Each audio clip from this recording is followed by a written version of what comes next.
Want to use Google or Samsung Pass as your autofill service to save usernames and passwords on your Samsung phone? Not sure how to set it up? No worries. In this video, I'll walk you through the simple steps to set your autofill service. Let's jump right in, no time to waste. First, open up the settings. Then scroll down a bit. After that, tap on General Management.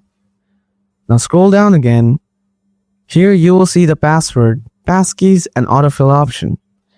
Now tap on it. After that, tap on the preferred service. Now choose what you want to set as an autofill service. If you want to choose Google, then tap Google. Tap OK. Or if you want to set Samsung Pass, then tap on it. Then tap OK. So that's how you set up autofill service on your Samsung phone. If this video helped you out, make sure to hit that thumbs up. Got any questions? Drop them in the comments below. I'd love to help.